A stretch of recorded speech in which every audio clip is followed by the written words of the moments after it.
Arjun professor के lab में कई सारे बॉम्ब को देख चुका था और इसी कारण अब उसके मन में कई सवाल उठने लगे थे।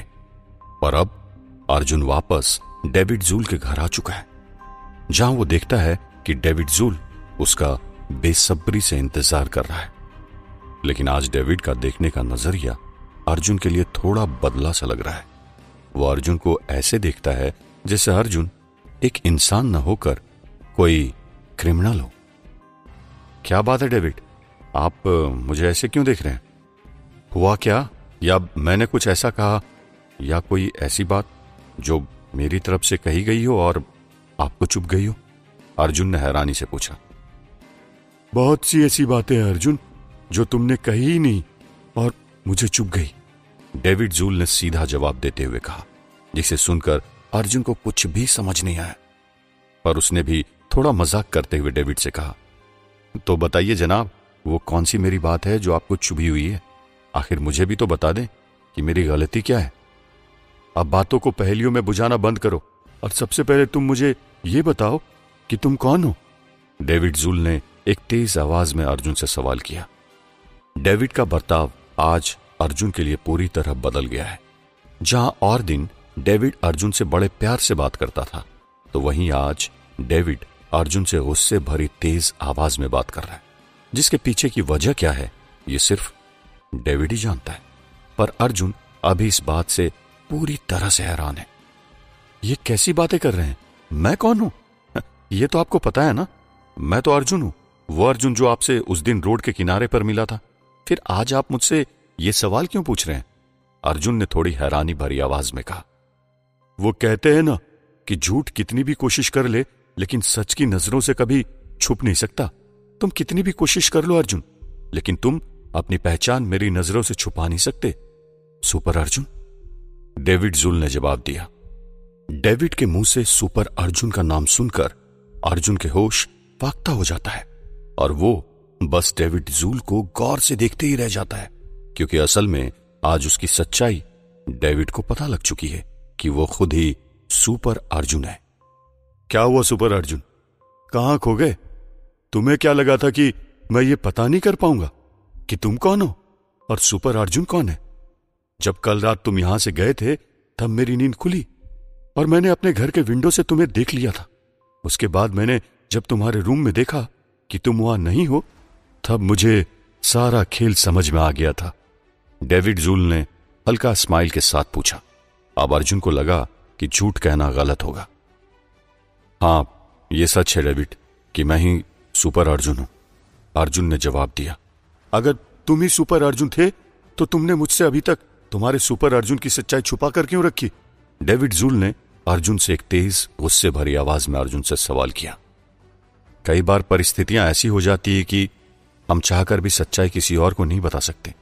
मेरी कुछ मजबूरी रही जिस वजह से मैं आपको सच्चाई नहीं बता पाया कि मैं ही सुपर अर्जुन हूं। और उससे भी बड़ी हकीकत तो यह है कि मैं इस दुनिया का नहीं हूं, बल्कि किसी और दुनिया का इंसान, अर्जुन ने जवाब दिया। जिसको सुनने के बाद डेविड का हाल बेहाल हो गया और वो 2 कदम पीछे हट गया। क्या तुम किसी और दुनिया के इंसान हो? क्या तुम एलियन हो? डेविड ने चौंकते हुए पूछा। अरे नहीं, मेरा मतलब था कि मैं दूसरे यूनिवर्स से आया हूं। जैसा कहा जाता है ना कि कई सारे मल्टी यूनिवर्स होते हैं, मैं उसी में से आया हूं। और फिर अर्जुन ने आगे डेविड जूल को अपनी सारी हकीकत बता दी और साथ में यह भी बताया कि उसे प्रोफेसर श्रीनिवासन ने वापस से पावरफुल बना दिया है। पूरी बात सुनकर डेविड सोच में पड़ गया। क्या प्रोफेसर श्रीनिवासन ने तुम्हें पावरफुल बनाया? ये तुम किस प्रोफेसर श्रीनिवासन की बात कर रहे हो अर्जुन? वही ना जो एक कॉलेज में पढ़ाते हैं, डेविड जूल ने थोड़ा चौंकते हुए सवाल किया। हां, वही प्रोफेसर श्रीनिवासन मेरी मदद कर रहे हैं जिससे मैं अपने वर्ल्ड में वापस जा सकता हूं। लेकिन उससे पहले मुझे डॉक्टर ध्रुव को खत्म करना है, जिसे अगर वक्त रहते नहीं रोका गया तो वो एक न एक दिन पूरी दुनिया को तबाह करके रख देगा, अर्जुन ने थोड़ा चिंतित होकर कहा। हां, डॉक्टर ध्रुव को तो ये पूरी दुनिया जानती है, पर उससे तुम्हारी क्या दुश्मनी है अर्जुन? फिर एक बार डेविड जूल ने अर्जुन से सवाल किया। मेरी बुराई का साथ देने वाले हर शख्स से दुश्मनी है और आपको पता है डॉक्टर ध्रुव प्रोफेसर श्रीनिवासन का ही भाई है, लेकिन प्रोफेसर श्रीनिवासन से बिल्कुल उलट वो बुराई के लिए काम करता है, तो वही हमारे प्रोफेसर अच्छाई के लिए काम करते हैं। यही अंतर है इन दोनों में। प्रोफेसर श्रीनिवासन चाहते हैं कि वो उनके भाई ध्रुव को उसके इरादों में कामयाब होने से रोके, क्योंकि अगर डॉक्टर ध्रुव अपने नापाक इरादों में कामयाब हो गया तो फिर अनर्थ हो जाएगा। फिर एक बार अर्जुन ने थोड़ा टेंशन में आकर कहा, क्यों? वैसे भी डॉक्टर ध्रुव क्या करने जा रहा है जिससे अनर्थ हो सकता है? अगर तुम्हें पता है तो बताओ मुझे। डेविड ने फिर एक बार हैरानी भरा सवाल किया। हाँ, मुझे प्रोफेसर ने बताया कि डॉक्टर ध्रुव एक ऐसी डिवाइस पर काम कर रहा है जिससे वो इस देश के यूथ का माइंड कंट्रोल कर सके, और इसके बाद वो उनसे वो सब काम करवाएगा जो वो चाहता है, और फिर देखते ही देखते भारत समेत पूरी दुनिया के लिए वो खतरा बन जाएगा। एक ऐसा खतरा जिसका सामना फिर सारे देश मिलकर भी नहीं कर सकेंगे। अर्जुन ने जवाब दिया। अर्जुन की बात ने डेविड को सोच में डाल दिया। वैसे तुम प्रोफेसर श्रीनिवासन को कब से जानते हो? डेविड ने फिर एक और सवाल किया। मैं जब से इस वर्ल्ड में आया हूं उसके कुछ दिन बाद से ही मैं प्रोफेसर श्रीनिवासन को जानता हूं। लेकिन आप मुझसे ये सवाल क्यों पूछ रहे हैं? अर्जुन ने पूछा, जिसकी बात पर डेविड इधर उधर देखने लगा और बात को बदलते हुए कहा, अरे ऐसी कोई बात नहीं, वो मैं बस ऐसे ही पूछ रहा था। ऐसा कहकर डेविड वहां से जाने लगा। डेविड को वहां से जाता देख अर्जुन उसे आवाज देता है। आपने मुझे माफ तो किया ना डेविड? अर्जुन ने पीछे से आवाज देते हुए पूछा। अर्जुन की इस बात पर डेविड पीछे मुड़ा और बोला, तुमने कोई गलती नहीं की अर्जुन। अगर तुम्हारी जगह मैं होता तो मैं भी यही करता, इसलिए अब तुम्हें मुझसे माफी मांगने की कोई जरूरत नहीं है। हल्का मुस्कुराते हुए डेविड ने ऐसा कहा और वहां से चला गया। एक तरफ डेविड को अर्जुन की सच्चाई पता चल चुकी है, तो वहीं दूसरी तरफ रियल वर्ल्ड में काम्या अभी थोड़ा परेशान है। उसे एक और तो आज अर्जुन का बर्ताव अपने लिए थोड़ा अजीब लगा, तो वहीं दूसरी तरफ उसने आज अपनी आंखों के सामने किसी को मरते हुए देखा, जो मंजर अभी भी उसके सामने ताजा हो रहा है। वो अपने ही रास्ते पर चल रही है, तभी अचानक तेज हवाएं चलने लगती है और फिर हवा में तेजी से घूमता हुआ एक भंवर तेजी से उसकी ओर बढ़ने लगता है। फिर आगे वो होता है जिसकी कल्पना काम्या ने भी नहीं की थी। भंवर और तेजी से उसकी ओर आकर उसे अपने साथ उड़ा ले जाता है। काम्या जोर जोर से बचाओ बचाओ चिल्ला रही थी, लेकिन उसकी सुनने वाला यहां पर कोई नहीं है सिवाय उस खतरनाक भंवर के। कुछ ही मिनटों में वो भंवर काम्या को एक सुनसान जगह, एक नदी के किनारे पर पटक देता है, जो कि घास का एक हराम मैदान है। वहां पहुंचकर काम्या चारों ओर बड़े गौर से देखने लगती है। उसे अपने आगे अभी वो भंवर नहीं दिखाई दे रहा जो उसे लेकर यहां आया हुआ था। हाँ, कौन है ये? और ये अभी मेरे साथ क्या हुआ? कहीं मैं कोई सपना तो नहीं देख रही? काम्या चारों तरफ देखते हुए कहती है और कुछ सोचने लग जाती है। अभी वो अपने मन में कुछ सोच ही रही होती है, तभी अचानक उसके सामने कुछ दूरी पर एक ब्लास्ट होता है और वहां पर धुएं का गुब्बार उठने लगता है। जैसे ही वहां पर धुएं का गुब्बार थमता है, वैसे ही वहां पर विराज आ जाता है, जिसे देखकर काम्या चौंक उठती है, क्योंकि विराज अभी एक सुपर हीरो की कॉस्ट्यूम में है, जिसे सारी दुनिया अच्छाई का मसीहा समझने लगी। तो तुम तो वही विराज हो जिसने कुछ समय पहले सुपर अर्जुन को खत्म किया था, और तुम वही विराज हो ना जिसने लाखों लोगों की जान बचाई थी? काम्या ने चौंकते हुए सवाल पूछा। हाँ, मैं वही विराज हूं, लेकिन तुम कौन हो? तुम्हें पता है? विराज ने सवाल किया, जिसके बाद काम्या थोड़ी चौंक गई और कहा, मैं कौन हूं मतलब? अरे मैं तुम्हारी तरह कोई सुपर हीरो तो नहीं हूं ना, बस एक नॉर्मल इंसान हूं। मेरा नाम काम्या है। पर तुम मुझे यह बताओ कि तुम मुझे यहां लेकर क्यों आए? आखिर क्या चाहते हो तुम मुझसे? मैं तुमसे ज्यादा कुछ तो नहीं चाहता, बस तुम्हें तुम्हारी पहचान बताना चाहता हूं। विराज ने जवाब दिया। मेरी पहचान? पर मुझे तो मेरी पहचान मुझे मालूम है। तो फिर तुम कौन सी पहचान के बारे में बात कर रहे हो जो मुझे पता नहीं है? काम्या ने थोड़ा चौंकते हुए सवाल किया। तो क्या तुम जानती हो कि तुम कौन हो? या फिर मेरे सामने अनजान बनने की कोशिश कर रही हो? अपने मुंह से सच्चाई बता दो, वरना मुझे सच उगलवाना आता है काम्या। विराज ने गुस्से में बोला। अचानक से विराज को गुस्सा होता देख काम्या सोच में पड़ गई।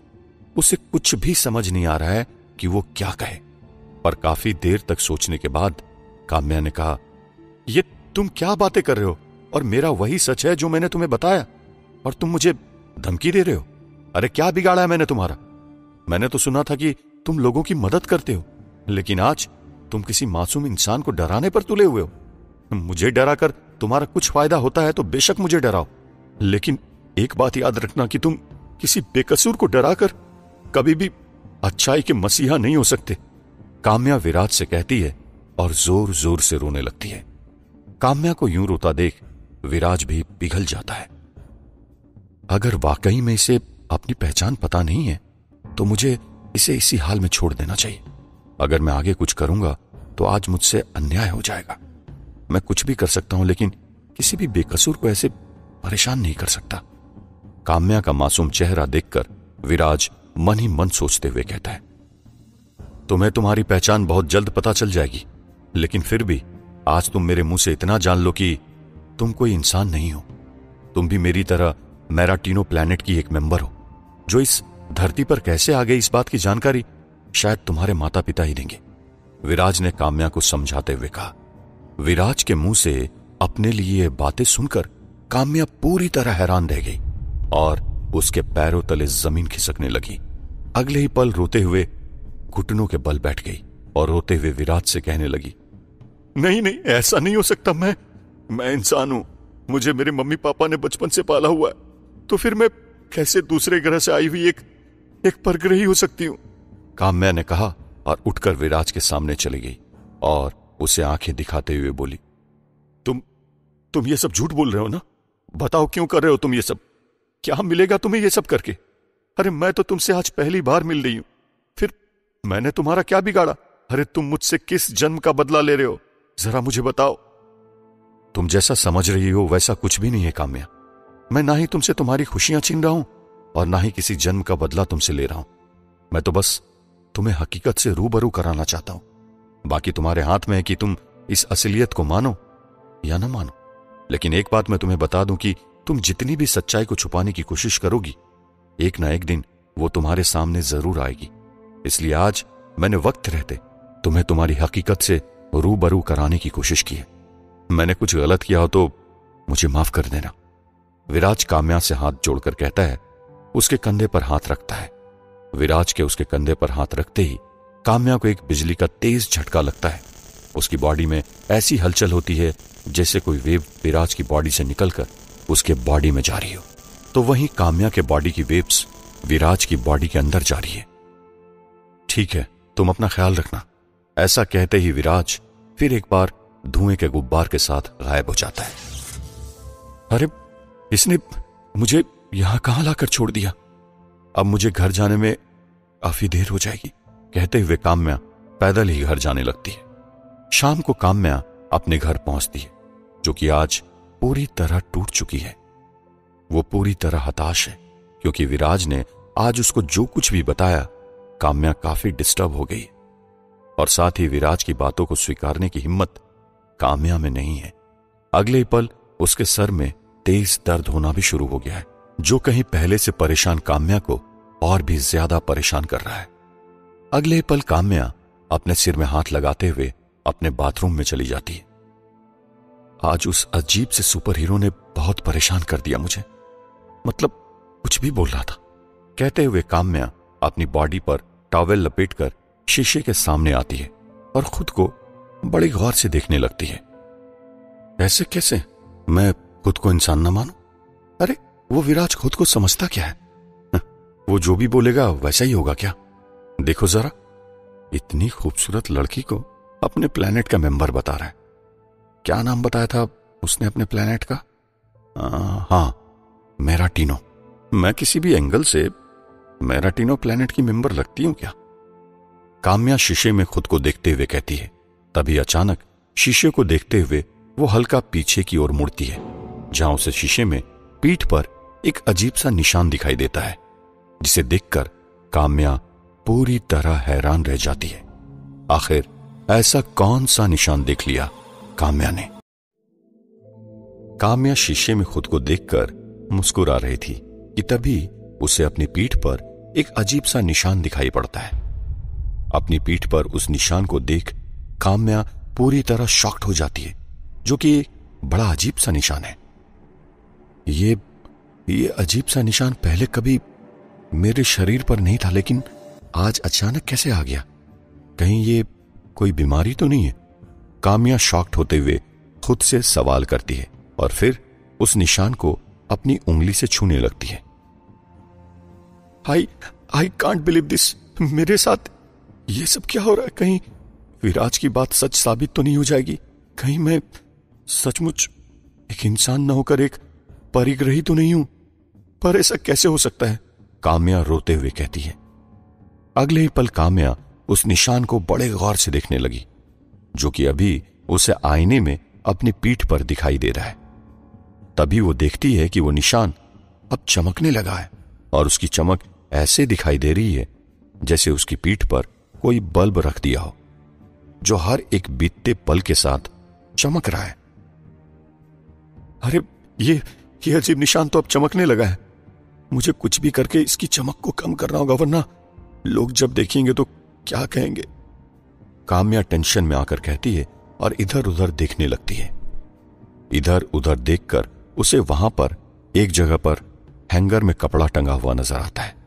काम्या उसे उठाती है और अपनी पीठ पर उस कपड़े से उस निशान को मिटाने की कोशिश करने लगती है।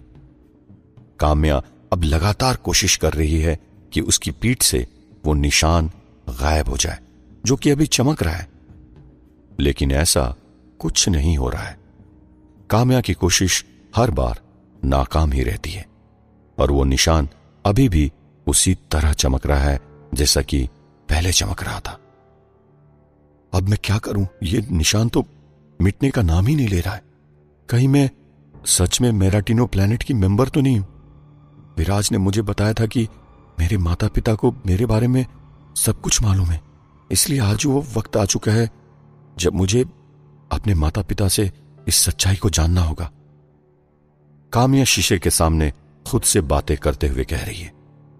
अपने वॉशरूम से बाहर आकर काम्या अपने रूम में आ चुकी है, जो आज की सच्चाई को जानना चाहती है, क्योंकि उसे वो सच्चाई जाननी है जो आज तक उसके माता पिता ने शायद उससे छुपा कर रखी थी। लेकिन तभी उसे आगे कुछ करने की हिम्मत नहीं होती। अपने माता पिता के पास इस सच्चाई को जानने के लिए जाते हुए काम्या अपने कदम आगे बढ़ाते बढ़ाते रोक देती है। अगर आज मैं इस सवाल को अपने माता पिता से पूछती हूं तो क्या उन्हें तकलीफ नहीं होगी? क्योंकि उन्होंने तो हमेशा मुझे प्यार से पाला है। काम्या ने खुद से कहा कि तभी अगले ही पल उसके दिमाग ने सवाल किया, लेकिन अगर मुझे आज अपनी सच्चाई पता नहीं चली तो फ्यूचर में कभी न कभी तो पता चल ही जाएगी, इसलिए मुझे अपने माता पिता से बात करनी ही होगी। ये कहते हुए काम्या अपने माता पिता के पास बाहर हॉल में आ जाती है। बाहर हॉल में मीनाक्षी और गणेश के बीच थोड़ी बहुत नोकझोंक हो रही है, जो टीवी प्रोग्राम्स को लेकर चल रही है। जहां मीनाक्षी को अभी अपना सीरियल देखना है, तो वहीं गणेश दिन के ज्यादातर वक्त न्यूज ही देखता है। तुम ये मत बोलो मीनाक्षी कि तुम शादी से पहले मेरे साथ में एक न्यूज एजेंसी में काम करती थी, इसीलिए मुझे लगता है कि तुम्हें भी मेरी तरह दिन के ज्यादातर वक्त न्यूज ही देखना चाहिए। न्यूज से तुम्हें नॉलेज मिलेगी, ये फालतू के सीरियल्स में कुछ रखा नहीं है, गणेश मीनाक्षी को समझाते हुए कहता है। अरे ये क्या बात हुई? क्या मुझे टीवी सीरियल देखने का अधिकार नहीं है? अरे माना कि मैं शादी से पहले तुम्हारे साथ एक ही न्यूज एजेंसी में काम कर रही थी, पर तुम ये मत बोलो कि तुम मुझसे जूनियर थे, इसलिए तुम्हें अपने सीनियर की बात माननी चाहिए। और मेरा ऑर्डर यह है कि तुम भी आज से मेरे साथ सीरियल देखोगे, वो भी इस वक्त पर। मीनाक्षी ने गणेश से कहा। हाँ, जो बीत गई सो बात गई। तुम शादी से पहले मुझसे सीनियर थी, पर इस घर में नहीं। अरे भाई, मैं पति हूं तुम्हारा, और तुम्हारा यह दायित्व बनता है कि तुम मेरा काम मानो, समझी तुम? गणेश ने एक गुस्से भरी आवाज में मीनाक्षी से कहा। तभी अचानक गणेश और मीनाक्षी का ध्यान अपनी नोकझोंक से हटकर अपनी बेटी काम्या की तरफ जाता है, जो चुपचाप उन दोनों को बड़ी गौर से देख रही है और थोड़ी मायूस भी है। क्या हुआ बेटा, तू वहां चुपचाप खड़ी क्यों है और आज तो इतनी मायूस क्यों है? मीनाक्षी ने अपनी बेटी काम्या से सवाल किया। अगर तू हम दोनों के झगड़े की वजह से परेशान है तो बेटा ये हमारे बीच बस एक नोकझोंक है। असल में हम कोई लड़ाई नहीं कर रहे हैं, ये हल्की सी नोकझोंक बस हमारे प्यार की निशानी है और कुछ नहीं है, गणेश ने काम्या को समझाते हुए कहा। मैं कौन हूं?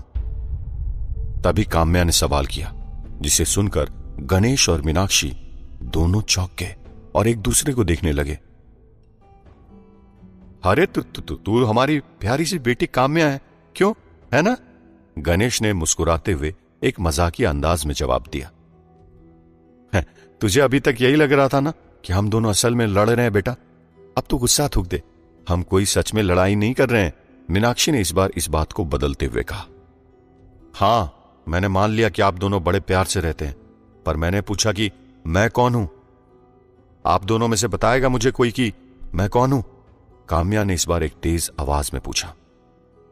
काम्या के इस बार बदले हुए बर्ताव को देखकर गणेश और मीनाक्षी थोड़ा घबराते हैं और काम्या से पूछते हैं, अरे बेटा, आज तुझे क्या हो गया?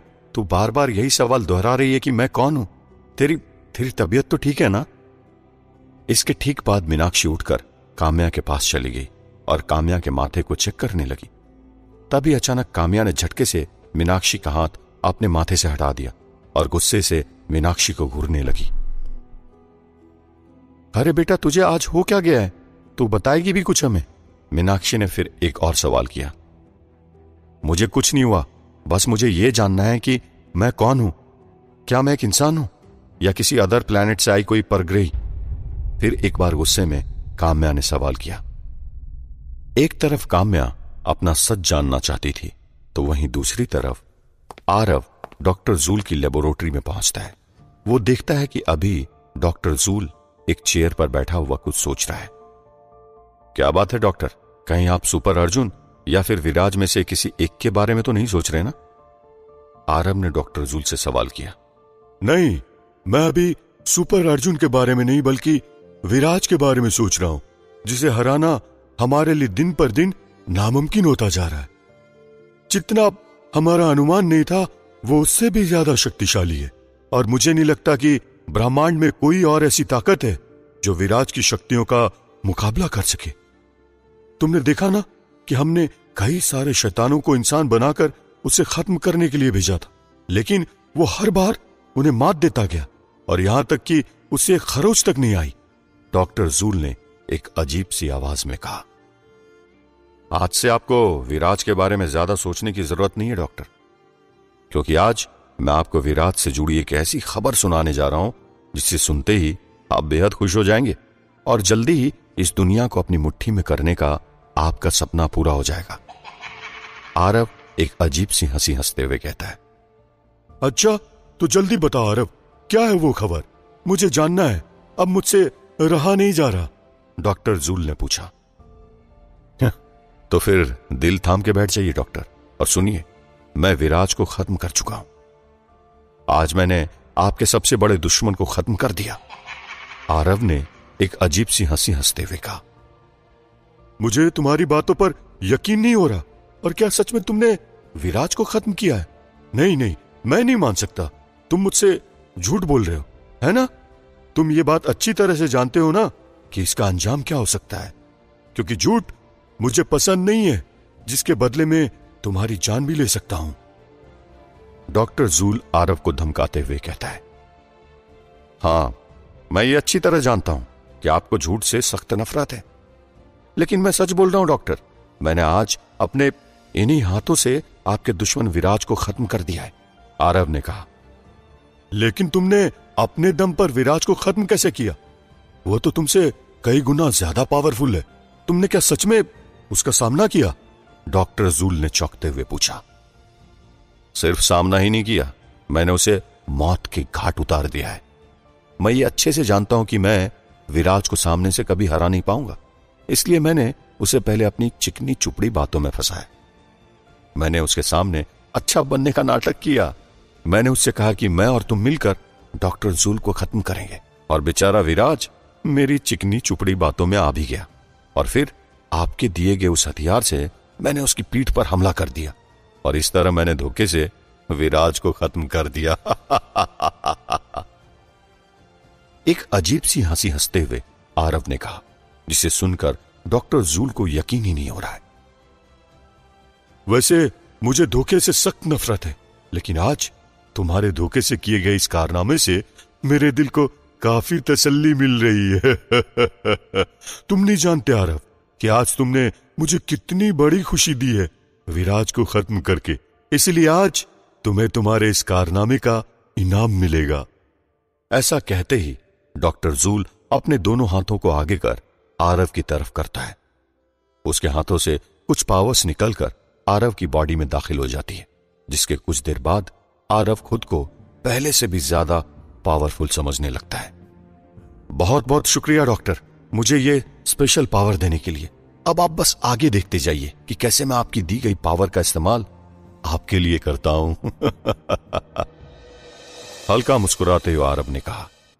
एक तरफ आरव के हिसाब से उसने विराज को खत्म कर दिया था, तो वहीं दूसरी तरफ काम्या के सवाल पर गणेश और मीनाक्षी घबराने लगे हैं।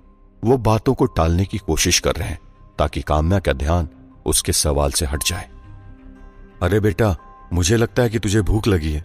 मैंने तेरे लिए आज तेरी पसंद का गर्मा गर्म गाजर का हलवा बनाया है, तू यहीं पर बैठ, मैं लेकर आती हूं, मीनाक्षी ने कहा और वहां से किचन की ओर जाने लगी।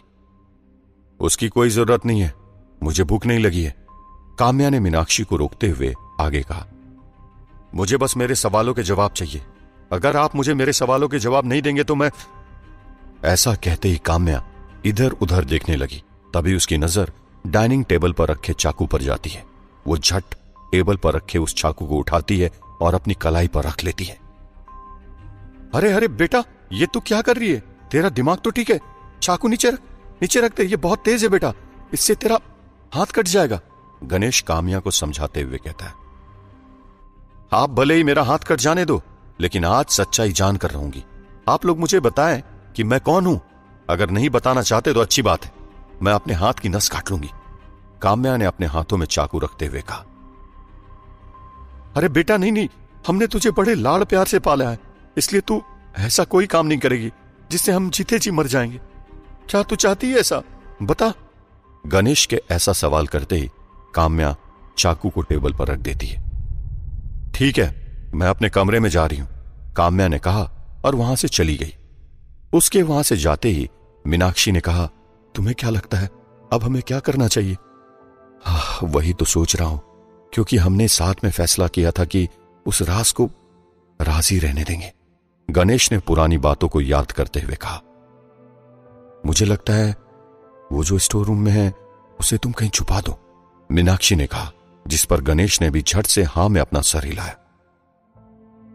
ठीक है, आज रात को मैं उसे भी हटा दूंगा ताकि काम्या उसे देख ना सके, वरना फिर से उसके मन में कई सवाल उठने लगेंगे, गणेश ने निश्चय करते हुए कहा। देर रात का वक्त है, काम्या अपने कमरे में सो रही है। तभी उसके रूम के बाहर अपने हाथों में टॉर्च और लाइटर लिए कोई आता है और फिर वो काम्या के रूम की तरफ झांकने लगता है। वो शख्स कोई और नहीं बल्कि काम्या का पिता गणेश है, जो ये देखने आया है कि काम्या अभी सोई है या नहीं। लगता है काम्या अभी गहरी नींद में सोई हुई है। यही तो वक्त है जब मुझे अपने काम को अंजाम देना होगा, वरना कहीं इस वक्त ये जाग गई तो मुसीबत आ जाएगी और मैं नहीं चाहता कि ये राज काम्या को पता लगे, इसीलिए सॉरी बेटा, गणेश अपने मन ही मन कहता है और अगले ही पल अपने घर के स्टोर रूम की तरफ जाने लगता है। स्टोर रूम के अंदर पहुंचकर पहले गणेश ने स्टोर रूम का दरवाजा अंदर से बंद कर दिया और फिर अपने हाथों में लिया टॉर्च चलाकर स्टोर रूम में इधर उधर तलाशने लगा। थोड़ी देर तलाशने पर उसे वहां एक कोने में काफी सारी बुक्स का ढेर पड़ा हुआ मिला, जिन्हें की एक बड़े से थैले के अंदर बंद करके रखा गया है। उन बुक्स के ढेर में एक एल्बम भी है जिसके अंदर कुछ पुरानी फोटोग्राफ्स है। गणेश उन पुराने फोटोग्राफ्स को जल्दी जल्दी में उठाता है और अपने हाथों में पकड़े लाइटर और टॉर्च के साथ वो उन फोटोग्राफ्स को लेकर बाहर आ जाता है। अब इन फोटोग्राफ्स को फटाफट चलाता हूं, इससे पहले कोई यहां आ जाए। मुझे ये काम जल्दी करना होगा। गणेश अपने आप से बातें करते हुए कहता है, आखिर क्या राज छिपा है इन फोटोग्राफ्स में।